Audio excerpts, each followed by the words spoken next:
پیارے بچوں، آج ہم فیضان درس حدیث میں حدیث نمبر 23 پڑھیں گے انشاءاللہ۔ عن عبداللہ بن عمر قال قال رسول اللہ صلی اللہ تعالی علیہ وسلم الا تسمعون ان اللہ لا يعذب بدمع عین ولا بحزن القلب ولكن يعذب بهذا واشار الى لسانه او يرحم وان المیت يعذب ببکاء اہلہ علیہ۔ اس کا معنی ہوتا ہے کہ حضرت عبداللہ بن عمر رضی اللہ تعالیٰ عنہ سے روایت ہے کہ اللہ تعالیٰ عز و جل کے رسول صلی اللہ تعالیٰ علیہ وسلم نے ارشاد فرمایا، کیا تم نہیں سنتے کہ بے شک اللہ تعالیٰ آنکھ کے آنسو اور دل کے غم کے سبب عذاب نہیں فرماتا، اور پھر زبان کی طرف اشارہ کر کے فرمایا لیکن اس کے سبب عذاب یا رحم فرماتا ہے، اور گھر والوں کے رونے کی وجہ سے میت پر عذاب ہوتا ہے۔ اس حدیث کا مطلب بیان کرتے ہوئے علماء کرام فرماتے ہیں کہ آنکھ کے آنسو اور دل کے غم کے سبب اللہ تعالیٰ عذاب نہیں فرماتا ہے۔ آنکھ کے آنسو اور دل کے غم کے سبب سے اللہ تعالیٰ عذاب، ہاں اگر زبان سے بین اور نوحہ کیا، یہ بین اور نوحہ کیا ہے؟ یعنی میت کے اوصاف مبالغہ کے ساتھ بیان کر کے آواز سے روئے، اسے بین اور نوحہ کہتے ہیں۔ تو اگر بین اور نوحہ کر کے اگر کوئی رویا تب عذاب ہے، اور کس پر ہے؟ یہ رونے والے پر ہے۔ کس پر ہے؟ جو بین اور نوحہ کر کے اور میت کے اوصاف میں مبالغہ کر کے آواز سے روتا ہے، تو یہ شخص جو ہے عذاب کا مستحق بنتا ہے۔ رونے والا کون؟ رونے والا۔ کیونکہ قرآن میں ہے نا، اللہ تعالیٰ فرماتا وَلَا تَزِرُ وَازِرَةٌ وِزْرَ أُخْرَىٰ، کوئی بوجھ اٹھانے والی جان دوسرے کا بوجھ نہیں اٹھائے گی۔ تو میت پہ عذاب نہیں ہوگا اس کے رونے سے، بلکہ جو بین اور نوحہ کر کے رو رہا ہے اس پر عذاب ہوگا۔ کس پر عذاب ہوگا؟ جو بین اور نوحہ کر کے رو رہا ہے اس پر عذاب ہوگا۔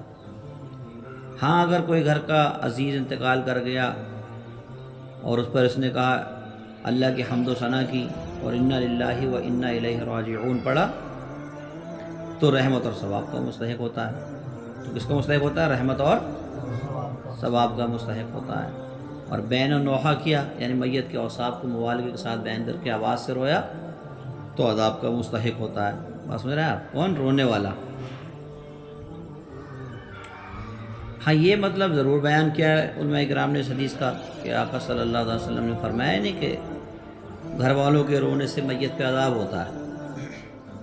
تو ایک اس کا مطلب یہ بیان کیا گیا ہے حدیثوں کے ذریعے سے کہ جیسا کہ پہلے زمانے جاہلیت میں، دور جاہلیت میں کچھ لوگ ایسے ہوتے تھے کہ مرنے سے پہلے اپنے خاندان والوں کو، گھر والوں کو یہ وصیت کر جاتے تھے کہ ہم میرے مرنے کے بعد خوب چیخو پکار کر کے رونا۔ پاس میں آپ، ان کا یہ ماننا تھا کہ جس کے پر رونے والا نہ ہو تو وہ بیچارہ ہوتا ہے، کہ اس کو پتہ ہے اس کو کوئی رونے والا بھی نہیں ہے، تو وصیت کر جاتے تھے کہ ہم پر رونا۔ تو اگر آج کے دور میں بھی کوئی اس طریقے کی وصیت کر کے جاتا ہے کہ میرے مرنے کے بعد چیخو پکار کر کے رونا، میرے اوصاف میں مبالغہ کر کے بیان کر کے آواز سے رونا، اس طریقے کا اگر کوئی وصیت کر کے جاتا ہے اور مر جاتا ہے، پھر گھر والے روتے ہیں، تو اس میت پر بھی عذاب ہوگا۔ تو اس میت پر بھی کیا ہوگا؟ عذاب ہوگا، بغیر نہ کوئی اپنے طرف سے رو رہا ہے، میت نے وصیت نہیں کری تھی، تو پھر میت پہ عذاب نہیں ہوگا، تو میت پہ عذاب نہیں ہوگا۔ سمجھ رہے ہیں آپ؟ ایک بات یہ ہوئی۔ اچھا، ایک بات یہ بیان کی گئی ہے یہاں میت سے مراد وہ ہے جس کی جان نکل رہی ہے۔ ایک بات یہ بھی علماء کرام نے بیان فرمائی کہ آقا صلی اللہ علیہ وسلم نے فرمایا نہیں کہ گھر والوں کے رونے سے میت کو عذاب ہوتا ہے، تو اس کی ایک تشریح فرماتے ہوئے علماء کرام فرماتے ہیں کہ میت سے مراد وہ ہے کہ جس کی جان نکل رہی ہے، اور عذاب سے مراد تکلیف ہے۔ عذاب سے مراد کیا ہے؟ تکلیف۔ یعنی اگر جان نکلتے وقت رونے والوں کا شور مچ جائے، جان نکلتے وقت رونے والوں کا کیا مچ جائے؟ شور مچ جائے، تو اس شور سے مرنے والے کو تکلیف ہوتی ہے۔ اس شور سے کیا ہوتا ہے؟ مرنے والے کو کیا ہوتی ہے؟ تکلیف ہوتی ہے۔ وگرنہ آپ کو پتہ چل گیا کہ جو انتقال کر گیا ہے اس پر کوئی بغیر اس کی وصیت کے، وہ وصیت نہیں کر کے گیا تھا، اپنے آپ لوگ بین اور نوحہ کر کے اس کے اوصاف میں والگی کے ساتھ آواز سے رو رہے ہیں، تو رونے والوں پر عذاب ہوگا، میت پہ عذاب نہیں ہوگا، کیونکہ قرآن میں ہے وَلَا تَزِرُ وَازِرَةٌ وِزْرَ أُخْرَىٰ، کوئی بوجھ اٹھانے والی جان دوسرے کا بوجھ نہیں اٹھائے گی۔ تو اس حدیث سے آج ہم نے اور آپ نے چند مسائل سمجھے، اس کو یاد کر لیں اور دوسروں